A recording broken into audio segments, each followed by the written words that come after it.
ചെറുവള്ളിലമ്മയുടെ ശ്രീകോവിലിന് മുന്നിൽ പ്രാർത്ഥിച്ച് കാണിക്കയർപ്പിച്ച ജഡ്ജിയമ്മാവൻ കോവിലിൽ വഴിപാടിനെത്തി നടൻ ദിലീപ്. അതേസമയം ദിലീപ് ക്ഷേത്ര ദർശനം നടത്തുന്നതിന്റെ ചിത്രങ്ങൾ എടുക്കുന്നത് ഫാൻസ് അസോസിയേഷൻ ഭാരവാഹികളെന്ന് പറഞ്ഞ സംഘം തടഞ്ഞു. ദിലീപിനൊപ്പം എത്തിയവരായിരുന്നു ഇവർ. പ്രാദേശിക ചാനൽ പ്രവർത്തകരെയും നടന്റെ ചിത്രമെടുക്കാൻ ശ്രമിച്ച കുട്ടികളെയും വരെ ഇവർ തടഞ്ഞിരുന്നു. മാതൃഭൂമിയാണ് ഇക്കാര്യം റിപ്പോർട്ട് ചെയ്തത്. മൊബൈൽ ഫോൺ കയ്യിലാക്കി ചിത്രങ്ങൾ ഇവർ മായ്ച്ചു കളയുകയും ചെയ്തു. ചിത്രങ്ങൾ എടുക്കാൻ ശ്രമിച്ചവരെ ഭീഷണിപ്പെടുത്തുകയും ചെയ്തു.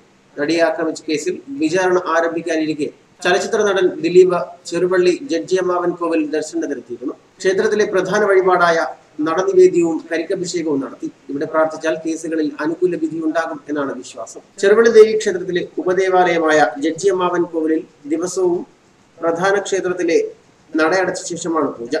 വെള്ളിയാഴ്ച രാത്രി 8 മണിയോടെയാണ് ദിലീപ് ക്ഷേത്രത്തിലെത്തിയത്. ധർമ്മരാജാവിന്റെ കാലത്ത് തിരുവിതാംകൂർ സന്നർ കോടതി ജഡ്ജിയായിരുന്ന തിരുവല്ല തലവടി രാമവർമ്മ പുത്തമടം ഗോവിന്ദൻ പിള്ളയുടെ ആത്മാവിനെയാണ് ജഡ്ജിയമ്മാവനായി ക്ഷേത്രത്തിൽ പ്രതിഷ്ഠിച്ചിരിക്കുന്നത്.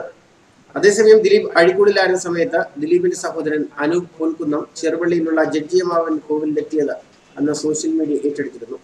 നടിയെ ആക്രമിച്ച കേസിൽ അറസ്റ്റിലായ നടൻ ദിലീപിന്റെ ജാമ്യാപേക്ഷ ഹൈക്കോടതി പരിഗണിക്കാനിരിക്കെയാണ് അനൂപ് ചെറുവള്ളി ദേവീക്ഷേത്രത്തിലെ ജഡ്ജിയമ്മാവന് മുന്നിൽ എത്തി വഴിപാടുകൾ നടത്തിയത്. തൊട്ടടുത്ത ദിവസം 5 മണിയോടെ ചില സുഹൃത്തുക്കൾക്കും കുടുംബാംഗങ്ങൾക്കുമൊപ്പം എത്തിയ അനൂപ് ദേവപ്രീതിക്കായുള്ള അവിടുത്തെ പ്രധാന വഴിപാടായ അടവഴിപാടും കഴിച്ചാണ് മടങ്ങിയത്. പ്രത്യേക പ്രാർത്ഥനകൾക്കും പൂജകൾക്കും ശേഷം രാത്രി 10:30യോടെയാണ് അനൂപും ബന്ധുക്കളും മടങ്ങിയത്. ദിലീപ് ജാമ്യം കിട്ടിയതിനു ശേഷവും താരവും കുടുംബവും ക്ഷേത്രത്തിൽ ഒരുമിച്ചെത്തിയിരുന്നു. അതിനുശേഷമാണ് ഇപ്പോൾ ദിലീപ് എത്തുന്നത്. തലമുറകളായി കൈമാറി വന്ന നാട്ടറിവുകളും വിശ്വാസങ്ങളുമാണ് ജഡ്ജിയമ്മാവൻ കോവിലിന്റെ വിശ്വാസത്തിന് പിന്നിലുള്ളത്. ചെറുവള്ളി പയ്യമ്പള്ളിയിൽ കുടുംബത്തിൽ നിന്നുള്ള ചിലർ കുട്ടനാടിലെ തറവാട്ടിൽ താമസമാക്കിയതോടെയാണ് ജഡ്ജിയമ്മാവന്റെ ചരിത്രം തുടങ്ങുന്നത്. ഈ കുടുംബത്തിലെ അംഗമായ ഗോവിന്ദൻ ചെമ്പകരാമൻ കാർത്തിക തിരുനാൾ ധർമ്മരാജാവിന്റെ വൈദ്യനായിരുന്നു.